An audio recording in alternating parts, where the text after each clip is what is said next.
1993, aku dan 5 teman kampus memutuskan naik Gunung Butak lewat jalur Panderman. Waktu itu jalurnya masih sepi.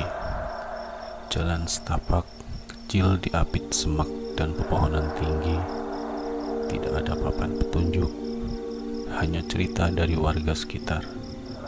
Sebelum berangkat, seorang bapak tua sempat memperingatkan kami, jangan sompral. Kalau sudah masuk waktu maghrib, jangan banyak bicara yang aneh-aneh. Kami pun mengangguk, meski dalam hati menganggapnya sekedar cerita mistis orang desa. Ya, kami anggap biasa sajalah. Menjelang senja, hutan semakin rapat. Langit orange perlahan tenggelam di balik pucuk-pucuk pinus. Sementara udara berubah lebih dingin dan lembab. Suara jangkrik mulai terdengar, tapi anehnya terasa jauh, seakan diredam sesuatu. Aku berjalan paling belakang. Entah kenapa, di sela-sela langkah kaki teman-temanku, aku mendengar suara tambahan langkah kaki orang lain yang lebih berat, seolah ada orang besar yang mengikuti kami dari belakang. Tapi setiap kali aku berhenti, suara itu juga ikut berhenti. Lalu datanglah aroma bunga melati, wangi yang tajam menusuk hidung. Padahal di ketinggian itu tidak mungkin ada bunga melati.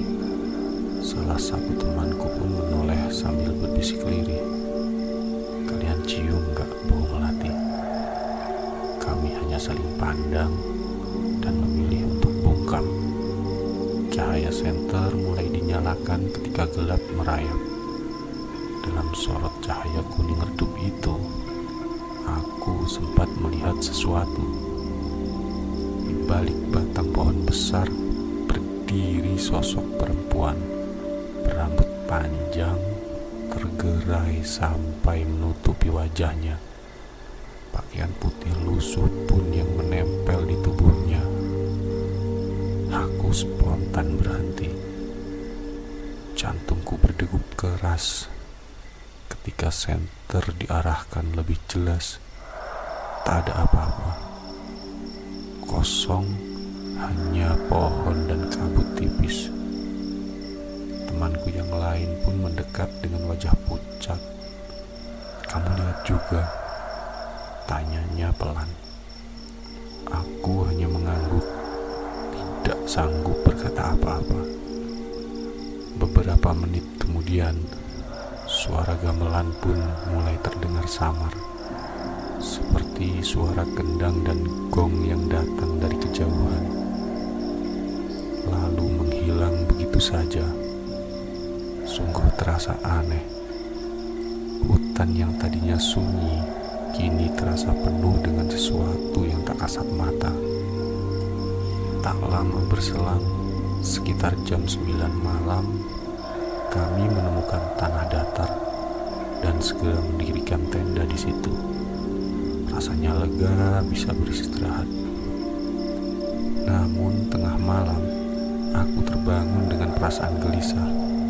Perut mual, kepala pusing, tapi yang lebih mengganggu adalah dorongan kuat untuk keluar tenda. Begitu aku melangkah keluar, darahku serasa berhenti mengalir.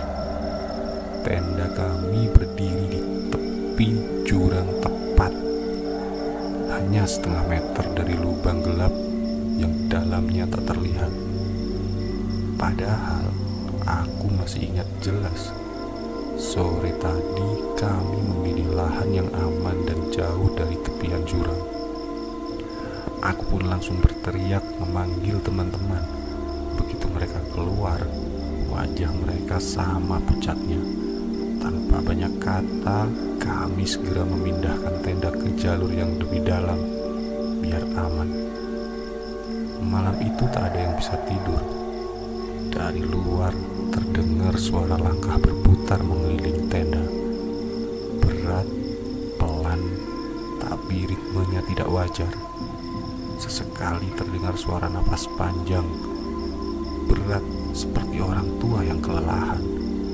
Setiap kami menyalakan senter keluar, kami tidak menemukan apa-apa. Tak lama dari itu, saat matahari mulai naik, kami merasa sedikit lega. Tapi kelegaan itu sirna ketika menghitung anggota satu teman kami, sebut saja Bowo. Si Bowo ini hilang, ranselnya masih ada di dalam tenda, tapi seolah dia pergi tanpa membawa apapun. Kami pun panik berteriak memanggil namanya berkali-kali. Namun tak ada yang menjawab.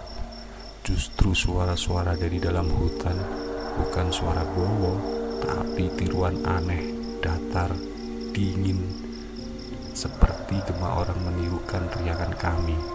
Dengan nada yang mengejek, suaranya datang dari berbagai arah, kadang dekat, kadang menjauh, membuat bulu kuduk kami semakin merinding. Akhirnya kami mencari hampir setengah hari, menelusuri jalur ke atas maupun ke bawah.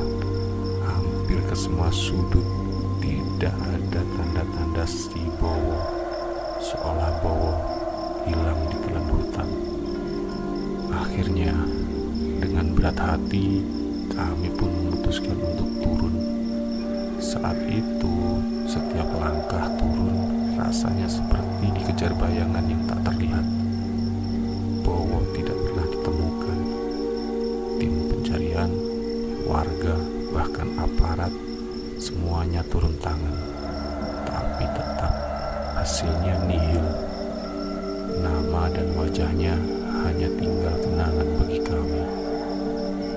Sampai hari ini, aku masih bisa merasakan dinginnya malam itu. Bau melewati, bau melati yang menusuk, dan suara langkah-langkah berat di luar tenda masih terasa hingga hari ini.